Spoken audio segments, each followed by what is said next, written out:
అందరికీ నమస్కారం. మన ఈ మధ్య నిజామాబాద్లో మేము సంక్రాంతికి వస్తున్నాం ఈవెంట్ చేయడం జరిగింది. అది నిజామాబాద్ పట్టణంలో ఫస్ట్ టైం. ఇంతకుముందు ఎప్పుడు మన దగ్గర సినిమా ఈవెంట్స్ పెద్దగా జరగవు. అప్పుడు ఒకసారి ఫిదా సక్సెస్ మీట్ ఒకటిసారి పెట్టాము. మళ్ళీ సంక్రాంతికి వస్తున్నాం చేసాం. అంటే ఆ నిజామాబాద్తో నాకున్న అనుబంధం అలాంటిది. నిజామాబాద్ జిల్లా వాసిగా అక్కడ ఈ సినిమా ఈవెంట్ చేయాలని చేయడం జరిగింది. పోతే ఆ ఈవెంట్లో నేను మన కల్చర్లో ఉండే మన దావత్ గురించి, మటను తెలగలు గురించి సంబోధించాను. నేను ఆ మాటలలో తెలంగాణ వాళ్ళని నేను అవమానించానని, తెలంగాణ మీద హేళన చేశానని కొంతమంది మిత్రులు కామెంట్స్ చేసి సోషల్ మీడియాలో పెట్టారని తెలిసింది. నా ఉద్దేశం అదే స్పీచ్లో లాస్ట్లో చెప్పడం జరిగింది. తెలంగాణ మన కల్చరు, మన దావత్తు నేను మిస్ అవుతున్నాను. సంక్రాంతికి 2 సినిమాలు రిలీజ్ అయ్యాక మన తెలంగాణ కల్చర్ దావత్ని నాకు చేసుకోవాలని ఉందని. సో మన కల్చర్ని అభిమానిస్తాను నేను. అదే అర్థం చేసుకోకుండా దాన్ని కొందరు సోషల్ మీడియాలో రాద్ధాంతం చేస్తున్నారని తెలిసింది. నిజంగా మీరందరూ ఆ మాట వల్ల ఏదైనా హర్ట్ అయి ఉంటే నన్ను క్షమించండి. ఎందుకంటే నా ఉద్దేశం అది కాదు.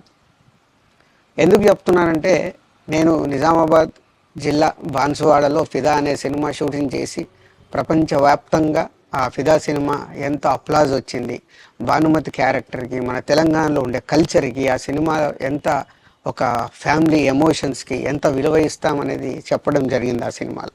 అది ప్రపంచవ్యాప్తంగా ఫిదా సినిమా ఎంత పెద్ద హిట్ అయిందో మీ అందరికీ తెలుసు. అలాగే బలగం అనే సినిమా తీసినప్పుడు తెలంగాణ సమాజం మొత్తం మమ్మల్ని అభినందించింది. తెలంగాణ ప్రజలందరూ ఆ సినిమాను ఆదరించి ఇది మా సినిమా అని గుండెలకు హత్తుకున్నారు. అన్ని రాజకీయ పార్టీలు ఆ సినిమాని అప్రిషియేట్ చేస్తూ మమ్మల్ని ప్రతి ఒక్క స్టేజ్ దగ్గర తీసుకెళ్ళి అభినందించారు, అన్ని రాజకీయ పార్టీలు. సో ఒక తెలంగాణ వాసిగా, ఒక తెలంగాణని అభిమానించే నేను తెలంగాణని హేళన చేస్తానని ఎలా అనుకున్నారో నాకు తెలియదు. పోతే దాంట్లో ఏదైనా మీ కమ్యూనికేషన్లో తప్పుగా అర్థమైంటే నన్ను క్షమించండి. మీ మనోభావాలు ఆ కొందరు ఎవరైతే దెబ్బతిన్నాయని అనుకుంటున్నారో వాళ్ళందరికీ నా విజ్ఞప్తి, మీ మనోభావాలు దెబ్బతింటే నన్ను క్షమించండి. ఇప్పుడు నేను ఒక సినిమా ఇండస్ట్రీ ఫెటర్నీ నుంచి ఎఫ్డిసి చైర్మన్గా అయ్యాను. సో మీ అందరికి తెలుసది.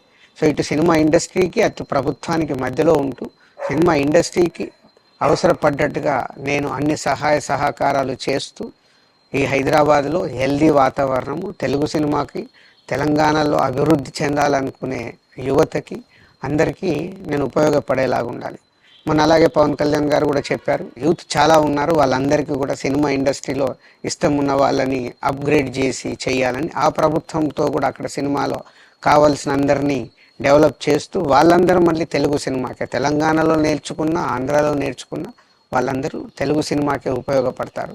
సో అందరికీ, తెలంగాణలో ఉండే అన్ని రాజకీయ పార్టీలకి నా విజ్ఞప్తి, నన్ను రాజకీయాల్లోకి లాగకండి. అలాగే ఎఫ్డిసి అనేది కూడా సినిమాకి ఉపయోగపడే అలాంటి అభివృద్ధి పనుల గురించి అవే చేస్తాను తప్పితే అది రాజకీయాలకు సంబంధించింది కాదు.